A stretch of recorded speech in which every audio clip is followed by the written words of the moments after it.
Hey y'all, it's Coral, and today we're going to be playing some Bedwars. I just wanted to do a different kind of video than what I normally do. I want to start making some original content, and so here we are playing Bedwars, you know? So I didn't play Minecraft a ton as a child because it came out when I was like a tween, I guess, is what you call it. But I did start playing it then. But when I was a child, you know what was out? Disney Channel. Hey y'all, before we get into the game, I just wanted to show you something on the leaderboard. It's a graph. It adds up to 100.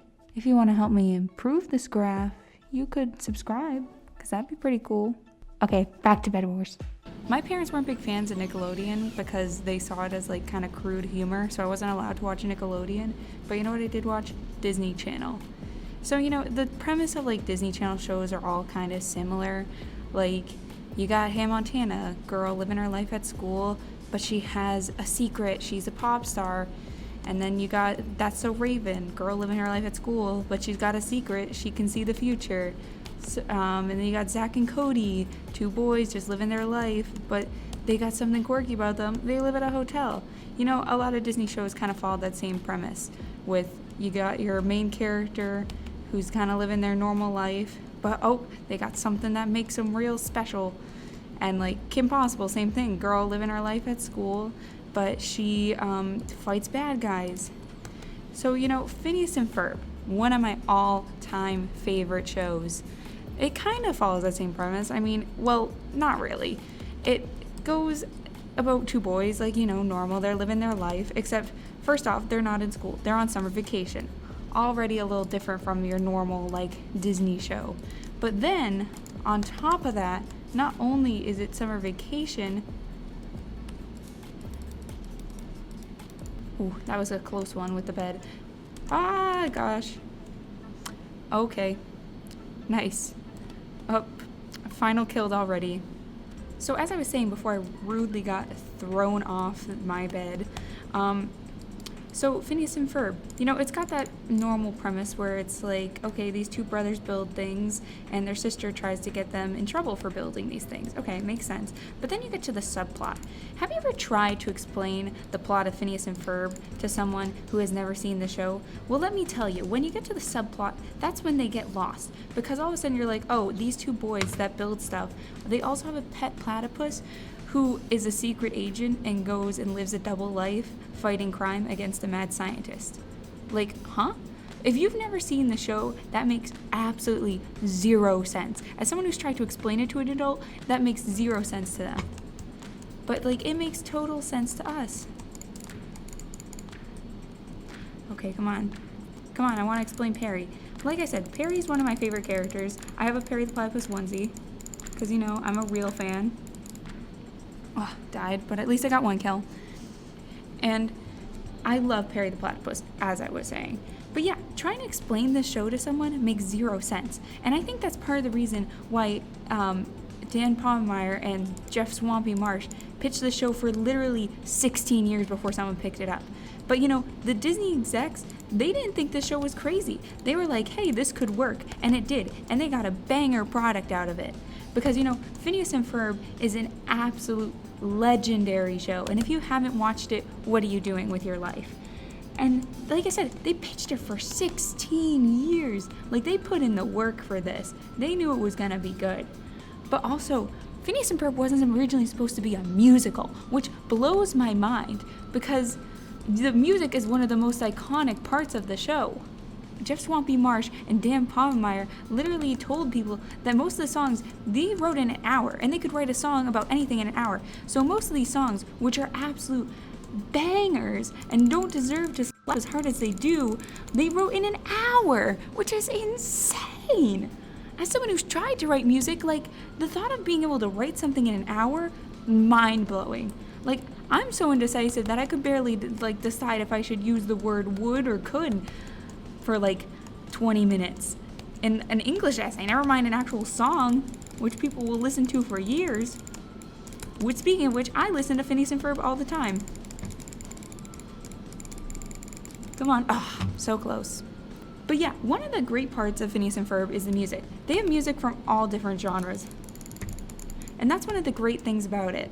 They like have Broadway songs, they have like pop songs like Gitchy Goo, they have songs from the 50s like style with like My Cruisin' Sweet Ride. They just go all over the place. And it's so good, and it's a good way to like learn about your music taste, especially at like a young age. And I think that like could definitely help kids like introduce different music styles and such. I mean, my generation, I'm that awkward generation that's like between millennial and Gen Z. Like people can't really decide how to classify us. But I think it kind of defined that whole like awkward generation, because we were all like growing up as that show came out, and like that show finished, we were all like starting to get into our teen years. At least I think. Yeah, that sounds about right. But I think the show defined a generation. I mean, it's still popping today. Like, people still talk about it today. Look at TikTok. There's so much Phineas and Ferb content on TikTok. I mean, Dan Pomemeyer is literally on TikTok, and he responds to like Phineas and Ferb tweets, and it's so good and so funny and so wholesome. I mean, also that TikTok trend where it was like rating the Doofenshmirtz and Evil Incorporated jingles, if you did not put After Hours, Doofenshmirtz After Hours first, you're dead wrong. If you put Bratwurst anywhere above the bottom, you're also wrong. Oh my god, I thought I was about to fall off. Oh, that was a close one. But like I said, it's still very prevalent today. I mean, my friends and I literally had a watch party for when the new movie came out. Like the day it came out, we all sat down in our like student lounge and we watched it because we were all just so excited for it. And that's 6 years after the original series came out. 6 years ago this came out. Like, and it's still incredible today. Like, I listen to the music all the time, as I said. Also, from the new movie, Adulting is my favorite song because I greatly relate to it. Because as I'm in college now and learning how to deal with the real world, I very much understand where Doofenshmirtz is coming from with adulting. Adulting's scary, everyone. But if from the main show, you know what my favorite song is. Of course, it's Busted. Busted. Oh my gosh, no! I was talking about Busted and I got distracted. So as I was saying, Busted, my favorite song of the whole show. I mean, it's iconic. You know, everyone knows Busted. If you've seen the show, you know Busted. That's something I will go back and watch like every other day. It's just such a good song, and it's like that girl group vibe, but also edgy, and that's kind of my vibe. But yeah, I just love that song. So good, and oh my gosh. Listen to Busted. If I could play it here, I would. I mean, I could probably play like 2 seconds of it without copyright, but you never know, and I don't want to test it. I don't want to tempt the fates of Disney. You never know what they'll do. But yeah, speaking of Busted, Candace. Candace is such an underrated character, and if you think about it, she's really the protagonist of the whole show. Like, Phineas and Ferb are the main character, or like the titular characters is what you'd call it. But they're not the main characters. Like, Candace is the one who has like the character arc throughout the show. The boys just kind of build stuff, but Candace learns like self-love, and she learns like how important family is and such like that. Fell off. But she, like, especially in the new movie, you really see like her like learn self-love and self-worth, which I think is a really good message. And she goes from like just wanting to bust the boys and get them in trouble to like actually becoming like closer to them over the course of the summer and realizing how important family is, which I think is such a good message to be growing up to. But let me go back on the music. Let's talk about some specific episodes. Dude, We're Getting the Band Back Together, which Candace actually works with the boys, which I think is one of the first times she works with the boys, but it's so good and it's such a good episode. And like, Dude, We're Getting the Band Back Together is only like episode, what? Bed destroyed? What? Hey, what?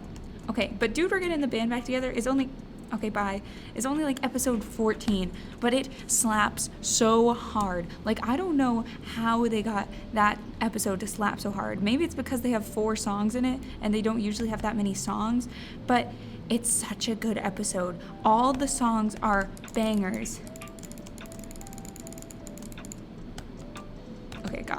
All the songs are absolute bangers.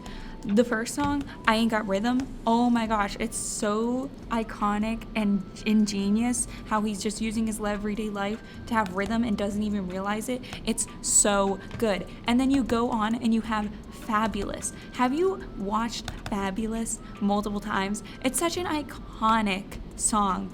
Like, oh my, just the style of it, the music, it's an absolute bop.